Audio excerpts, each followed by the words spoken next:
لا حول ولا قوة إلا بالله العلي العظيم. أعوذ بالله من الشيطان اللعين الرجيم. بسم الله الرحمن الرحيم. الحمد لله رب العالمين. الصلاة والسلام على أشرف الأنبياء والمرسلين وسيدنا ونبينا وطبيب نفوسنا وحبيب قلوبنا ومولانا بالقاسم محمد وآلہ الطیبین الطاہرین المعصومین المظلومین ولعنۃ الدائمہ علی اعدائہم اجمعین من الآن الی قیام یوم الدین. اما بعد فقال اللہ تبارک و تعالی فی کتاب المبین هو اصدق الصادقین وقولہ الحق. بسم اللہ الرحمن الرحیم. انی جاعل فی الارض خلیفہ. ناظرین، حصول سعادت و برکت کے لیے آیت کا ترجمہ کرتا ہوں. نہ بہت زیادہ مشہور و معروف آیت ہے، ہر بچہ اس کے ترجمے سے واقف ہے کہ ارشاد رب العزت ہے کہ میں زمین پر اپنا خلیفہ منتخب کرنے والا ہوں، قرار دینے والا ہوں. یہ آیت خلافت حضرت آدم علیہ السلام کے تعلق سے ہے کہ جب اللہ نے چاہا تخلیق کائنات و تصویر کائنات کے بعد کہ ہدایت کا سلسلہ شروع ہو تو اس نے جناب آدم کی خلافت کا اعلان کیا. اللہ نے تخلیق حضرت آدم کے لیے جو مٹی منگائی وہ زمین سے منگائی. توجہ سے جملہ سن لیجیے گا. مٹی زمین سے منگائی اور بنایا کہاں کا؟ بنایا عرش پہ. اور بنانے کے بعد اسے بھیجے کہاں کا؟ فرش پہ. مٹی یہیں سے بنائی گئی اور آدم کا پتلا تیار ہوا اور اس میں روح پھونکی گئی. تو سوال یہ ہوا کہ جب یہ خلیفہ زمین ہی کے لیے تھا تو زمین ہی پہ بنا دیا جاتا. کیا ضرورت تھی کہ یہاں سے مٹی منگائی جائے، وہاں بنایا جائے، پھر یہاں بھیجا جائے؟ مگر یہاں سے مٹی منگانا، وہاں بنانا، پھر یہاں بھیجنا، یہ پہلے ہی مرحلے میں اللہ اس بات کا احقاق کرنا چاہتا تھا کہ دیکھو خلیفہ ہوگا زمین ہی کے لیے مگر بنایا عرش پر جائے گا. یعنی یہ بنانے کی ذمہ داری تمہاری نہیں ہے، یہ ہماری ہے.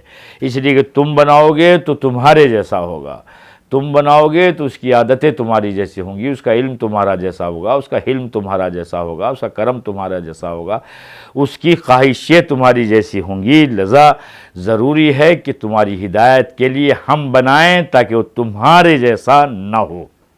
اس لیے مٹی یہاں سے بنایا وہاں آدم کا، یعنی مٹی کو خمیر کیا گیا اور آدم کا پتلا تیار ہوا اور اس کے بعد ارشاد ہوا کہ جب میں اس میں اپنی روح پھونک دوں تو اسے سجدہ کرنا.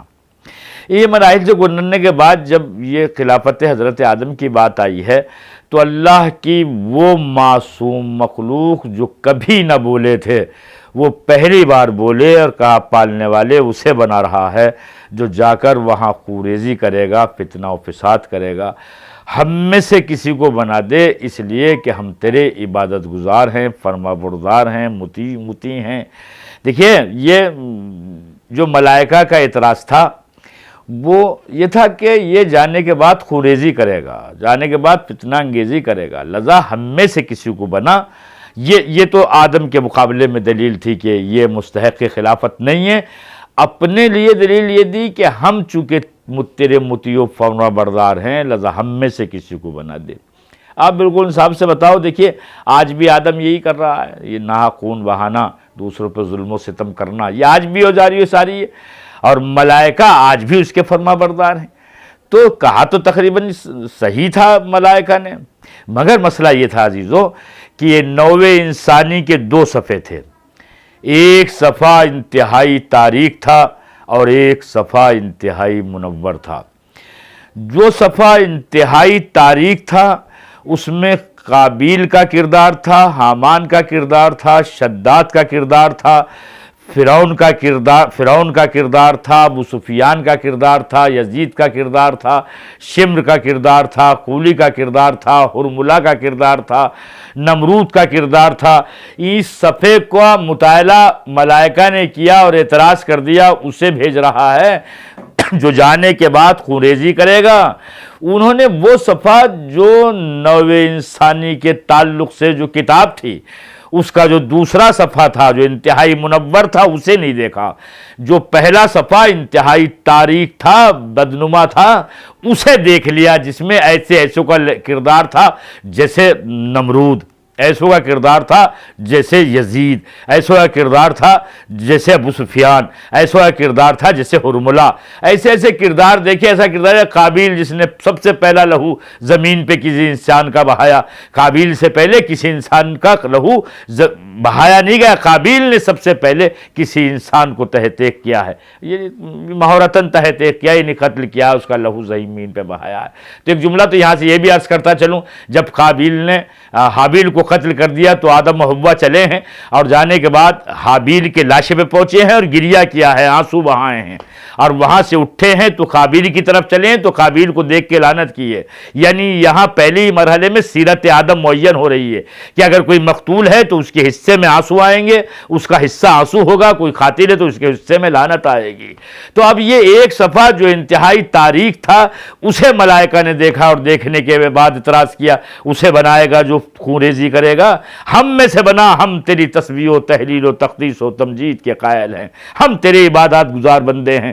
تو دوسرے صفحے کو نہیں دیکھا انسانیت کے، جو انتہائی روشن تھا، جو انتہائی منور تھا، جس میں آدم کا علم تھا، نوح کا تقویٰ تھا، موسیٰ کی ہیبت تھی، عیسیٰ کا زہد تھا، محمد مصطفیٰ کا اخلاق تھا، علی مرتضیٰ کا حلم و کرم و شجاعت تھی، حسن مصطفیٰ کا اس میں حسن تھا، حسن مصطفیٰ کا حسن تھا، جس میں حسین کی قربانیاں تھیں، جس میں سید الساجدین کی عبادتیں تھیں، جس میں محمد باقر کا علم تھا، جس میں جعفر صادق کی صداقت تھی، جس میں موسی کاظم کا قسم غیث تھا، جس میں علی رضا کی رضا الہی تھی، جس میں محمد تقی کا تقویٰ تھا، جس میں کی طہارت تھی، جس میں حسن عسکری کی ہیبت تھی، جس میں حجت آخر کی ہدایت تھی۔ اس صفحے کو دیکھا ہی نہیں، اس صفحے کو دیکھا جو انتہائی تاریخ تھا۔ اگر اس صفحے کو دیکھتے، اس لیے اللہ نے کہا تھا جو میں جانتا ہوں وہ تم نہیں جانتے ہو، جو میں جانتا ہوں وہ تم نہیں جانتے ہو۔ ایک شب آئی تھی کہ جب ملائکہ سے اللہ نے کہا تھا زمین پر جھانک کے دیکھو کیا رہا ہے،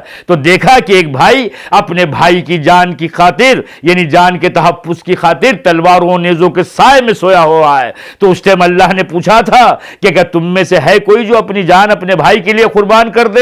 تو کہا نہیں پالنے والے، ہم تو یہی چاہتے ہیں کہ زیادہ سے زیادہ تیری عبادت کریں۔ تو تب مقام فخر میں اللہ نے کہا تھا تم کیوں نہ ہوئے علی ابن ابی طالب جیسے۔ ایک جملہ عرض کر دوں، اس کا مطلب یہ ہوا کہ اب تک ملائکہ نے انسان کو انسان کی جان لیتے ہوئے دیکھا تھا، جان بچاتے ہوئے نہیں دیکھا تھا۔ اور دین یہی ہے، شریعت یہی ہے، مذہب یہی ہے کہ جان بچائی جائے، جان لینا کامیابی نہیں ہے، جان بچانا کامیابی ہے۔ جس نے میدان کربلا میں جانیں لی تھی آج اس کے حصے میں کیا ہے لعنت کے سوا؟ اور حسین جس نے بھرے گھر کو نثار کیا، اپنی ضرورت جان، بیٹوں کی جان، بھانجوں کی جان، بھتیجوں کی جان۔ آپ دیکھیں کہ آج پورے زمانے میں مذہب کی قید نہیں ہے، مسلک کی قید نہیں ہے، جدھر جائیے ہائے حسین، جہاں جائیے وائے حسین، ماتم حسین ہے، مجلس حسین ہے، مرثیہ حسین ہے۔ آج یہ سارا زمانہ حسین کو کیوں مان رہا ہے؟ اس لیے کسی کی جان لی تھی؟ نہیں، اس لیے کہ اپنی جان انسانیت کی خاطر حسین نے دی تھی۔ یزید نے جان لی تھی تو لعین ہو گیا، آج ان کے نام پہ لعنت بھیجی جاتی ہے، حسین کے نام پہ صلوات پڑھی جاتی ہے۔ سارا زمانہ گرویدہ حسین ابن علی ہے، حلقہ بخوش حسین ابن علی ہے۔ کیوں؟ اس لیے کہ حسین علیہ السلام نے میدان کربلا میں اپنے چھوٹے چھوٹے بچوں کو قربان کر کے، برابر کے بھائی عباس کو قربان کر کے انسانیت کا تحفظ کیا ہے، انسانوں کا تحفظ کیا ہے۔ لذا جہاں جہاں بھی آپ دیکھیں، ملک ہو کوئی ہو، قریہ شہر گاؤں، ہر جگہ یا حسین، ہر جگہ ہائے حسین، ہر جگہ حسین کا ذکر ہے، ہر جگہ حسین کا تذکرہ ہے۔ کیوں؟ اس لیے کہ انسان اپنے اس عظیم الشان رہبر کو یاد رکھے ہوئے ہے جس نے ان کے لیے ایک چٹیل میدان میں اپنے بھرے گھر کو قربان کر دیا تھا۔ یہ چند منٹ چند جملے مصائب کے پڑھتا ہوں عزیزو۔ عاشور کی صبح آئی ہے، قربانیوں کا سلسلہ شروع ہوا ہے، انصار جا رہے ہیں، اپنی جانیں قربان کر رہے ہیں، حسین رخصت بھی کرتے ہیں، مقتل سے لاشیں کو اٹھا کے بھی لاتے ہیں، مرثیہ بھی پڑھتے ہیں، ماتم بھی کرتے ہیں، گریہ بھی کرتے ہیں۔ دیکھیے سب کے غم ایک طرف ہیں لیکن حسین کا غم ایک طرف ہے. ایک جملہ درمیان میں آ رہا تو کہتا چلوں، جب کوئی بھی مقتل کو گیا ہے تو حسین اسے رخصت کرتے تھے، پشت رہوار سے گرتا تھا تو حسین لاشے کو اٹھا کے لاتے تھے. لیکن ہائے بے کسی حسین، جب حسین جا رہے تھے تو کوئی سوار کرنے والا نہ تھا، جب پشت رہوار سے گرے ہیں تو قیام تک کوئی سنانی پہنچانے والا نہ تھا. کیسی کیسی اذیتیں ہیں حسین ابن علی کے شہادت کے سوا. آپ اس منظر کو دیکھیں کہ جب برابر کا بھائی مرنے کی اجازت مانگ رہا تھا، کون بھائی؟ جو حسین کی قوت پشت تھا، جو حسین کی پشت کی قوت تھا، جو بازو حسین ابن علی تھا، جو زینب کے دل کی ڈھارس تھا، جو بیویوں کا وارث تھا. یعنی بے ایمان آپ دیکھیں گے جو مرثیہ پڑھا ہے حسین ابن علی نے آپ کی شہادت کے بعد، وہ کہتا ہے بھیا میرے آقا اب مجھے مقتل میں جانے کی اجازت دیجیے. تو حسین کہتے ہیں کہ بھیا تم میرے لشکر کے علمبردار ہو. جملہ سننے کیسا کرب ہے اس میں. تو جناب ابو الفضل عباس نے پلٹ کے فرمایا بھیا وہ لشکر کہاں ہے جس کا میں علمبردار تھا، وہ لشکر اب کہاں رہا ہے جس کا میں علمبردار تھا.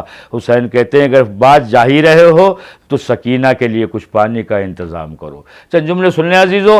تو ایک مرتبہ عباس خیمے میں گئے ہیں، سکینہ کی مشکیزے کو لیا ہوا ہے، سوکھا مشکیزہ ہے. جب مشکیزہ لے کے عباس چلے ہیں تو لکھا ہے کہ چھوٹے چھوٹے بچوں کے ہاتھوں میں کالی کوزے تھے، جناب سکینہ درمیان میں تھیں، چاروں طرف سے بچے سکینہ کو گھیرے ہوئے تھے اور سکینہ انہیں تسلی دے رہی تھی. دیکھو میرا چچا مقتل کی طرف جا رہا ہے، میرا چچا دریا کی طرف جا رہا ہے، ابھی کچھ دیر میں ہماری پیاس تمام ہو جائے گی. عباس علمدار دریا کی طرف بڑھے ہیں، ظالموں کو دریا کے کنارے سے ہٹایا ہے، مشک سکینہ کو بھرا ہے، رہوار سے کہا ہے تو بھی 3 دن کا پیاسا ہے پانی پی لے.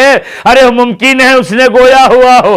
یہ آقا کیسے ممکن ہے کہ حسین کے بچے پیاسے ہوں اور میں سیراب ہو جاؤں. مقتل میں ایک جملہ لکھتا ہے کہ علی کے شیر نے اپنے چلو میں پانی کو اٹھایا اور دریا کے منہ پہ واپس ڈال دیا. میرا دل کہتا ہے حوالے میں پوچھئے گا، ہو سکتا ہے پانی میں سکینہ کی تصویر نظر آئی ہو جو فریاد کر رہی ہے میرے چچا میں پیاسی ہوں، میرے چچا میں پیاسی ہوں. ارے 3 دن کا پیاسا شیر فرات سے نکلا ہے. ایک مرتبہ پھر سے سعد نے للکار کے کہا تمہیں کیا ہو گیا؟ ارے ایک شخص تمہارے درمیان سے پانی لے کر چلا جائے. لذا چاروں طرف سے حملہ شروع ہوا. ارے سقائے سکینہ کا دایاں بازو شہید ہوا تو مشکیزے کو بائیں شانے پہ لیا. ارے بایاں بازو قطع ہوا تو مشکیزے کو سینے سے دبایا اور جب مشکیزے میں تیر لگے نا زدارو اور پانی بہنا شروع ہو گیا تو عباس نے قیام جانے کا ارادہ ترک کر دیا. دلیل یہ ہے کہ جب حسین چلے ہیں تو پہلے بازو ملے ہیں اور بعد میں لاشائے اتھر ملا ہے. اللہ اللہ. حسین گئے ہیں عباس کا علم لیے ہوئے، جب واپس آ رہے تھے تو سکینہ بچوں سے کہہ رہی دیکھو میرے چچا کا علم آ رہا ہے، میرے چچا کا علم آ رہا ہے، اب ہماری پیاس تمام ہو جائے گی، اب ہماری تشنگی دور ہو جائے گی. عزیزو جیسے جیسے علم قریب آتا رہا بچوں کا دل و حوصلہ بڑھتا رہا. سکینہ انہیں کہتی رہی اب دیکھو علم قریب آ گیا، اب ہم ہوں گے اور پانی ہوگا، ہمارے لب ہوں گے اور پانی ہوگا، ہماری پیاس تمام ہو جائے گی. مگر جملہ برداشت کر لو گے دادارو، جب علم اتنا قریب آ گیا کہ سکینہ نے دیکھا کہ علم تو بابا لے کے آئے ہیں تو کالی کوزہ ہاتھ سے چھوٹا. بچوں مجھے معاف کر دینا، میرا سقا مارا گیا، میرا چچا شہید کر دیا گیا. علم آیا ہے میرے چچا نہیں آئے، علم آیا ہے میرا سقا نہیں آیا. سیعلم الذین ظلموا ای منقلب انقلبون. لعن اللہ امة قتلت کا ولعن اللہ امة ظلمت کا ولعن اللہ امة سمعت بذلك فرجت بیا مولانا كنا معكم فنفوز معكم.